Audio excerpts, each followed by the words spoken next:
Hello दोस्तों, स्वागत है आपका मेरे चैनल आशा की नई किरण में। मैं आपका दोस्त प्रदीप कुमार मिश्रा फिर आपके सामने एक नई कहानी लेकर आया हूँ। दोस्तों, क्या आप लोग धन्वंतरी देवता के बारे में जानते हैं? अगर नहीं जानते हैं दोस्तों, इस वीडियो को शुरू से लेकर अंत तक देखिएगा। उम्मीद है कि आपको पूरी जानकारी मिल जाएगी। दोस्तों, आप लोग तो जानते हैं कि देवताओं और असुरों में लड़ाई हुआ था। लड़ाई के दौरान में असुरों को बल ज़्यादा था और देवता कमज़ोर थे, इसलिए ब्रह्मा जी ने देवताओं लोग से कहा कि आप लोग समुद्र मंथन करिए और उसमें जो अमृत निकलेगा उसे अगर आप पी लेंगे तो आप असुरों से जीत सकते हैं। तब असुरों ने जो है कि समुद्र मंथन की तैयारी की।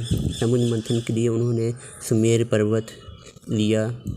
उसके बाद शेषनाग जी को रस्सी बनाया गया। उसके बाद जो है कि विष्णु जी कछुआ बन के सुमेर पर्वत को अपने पीठ पे लिए थे और असुरों को भी कहा गया कि आप भी समुद्र मंथन करिए।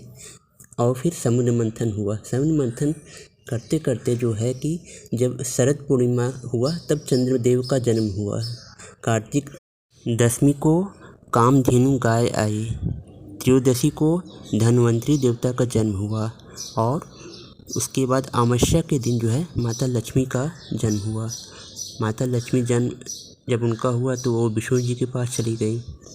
उनके जाने के और उनके पैदा होने के फलस्वरूप दीपावली भी मनाई जा सकती है। ये भी एक प्रथा है।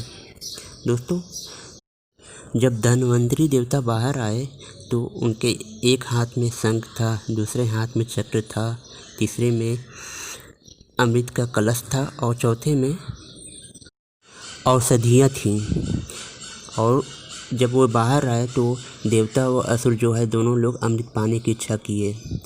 विष्णु भगवान जी जानते थे कि असुर जो है ज़्यादा बलवान है और वो सारा अमृत ले लेंगे और देवताओं को कुछ नहीं मिलेगा। तब उन्होंने अपना जो है मोहिनी रूप का अवतार लिया। उसी दिन मोहिनी अवतार भी कहा जाता है। मोहिनी जी आए और असुरों को और देवताओं को दोनों को आश्वस्त की कि आप लोग दोनों लोग बैठ जाइए, मैं दोनों लोगों को जो है अमृत पिलाऊंगी।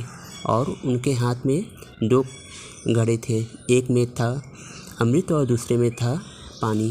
तो वो असुरों को जो है पानी पिला रही थी और देवताओं को अमृत पिला रही थी। लेकिन एक असुर ये बात जान गया कि हम लोग के साथ छल हो रहा है। उसने क्या है तुरंत जो है देवता का रूप बना कर देवताओं के पास जाकर बैठ गया और उसने जो है अमृत पी लिया।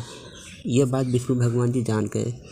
उस अमृत जो है उसके गले से नीचे नहीं उतर पाया। उतने में ही उन्होंने अपने सुदर्शन चक्र से उसका गला काट दिया। अमृत की कुछ बूंदें जो है ज़मीन पे गिर पड़ी, जिससे कि वो प्याज और लहसुन बना। इसलिए दोस्तों जो है कि प्याज और लहसुन औषधियों में अगर कहा जाए तो कई बीमारियों में यूज होता है, लेकिन अगर कहा जाए कि पूजा पाठ में किया जाए तो वो नहीं होता है, क्योंकि वो राहु केतु का जूठन था। इसलिए उसको जो है पूजा पाठ में इस्तेमाल नहीं करते हैं। उसके बाद राहु और केतु अमृत पी चुके थे, इसलिए 2 असुर आजीवन काल के लिए जीवित रह गए। और उसके बाद जो है धन्वंतरी देवता का वंश आगे बढ़ता रहा। उन्हीं के वंश में दियोदास हुए, जिन्होंने शल्य चिकित्सा का विश्व में पहला विश्वविद्यालय की स्थापना काशी में किया था, जिसके प्रधानाचार्य श्री सूत बने। और इस तरह से भारत की में ही जो है प्रथम विद्यालय की स्थापना हुई। दोस्तों, धन्वंतरी देवता का पीठ धातु जो है पीतल होता है। इनका सवारी जो होता है कमल होता है और ये औषधियों के देवता पाए जाते हैं।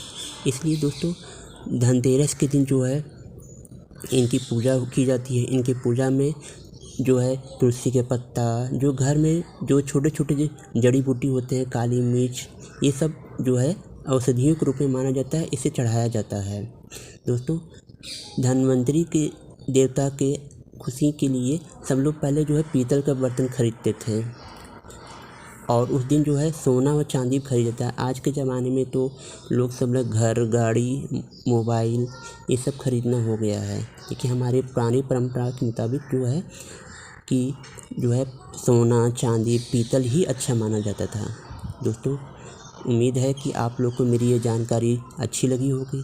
अगर दोस्तों आप लोग को मेरी यह जानकारी अच्छी लगे, इसे लाइक करें, शेयर करें, सब्सक्राइब करें।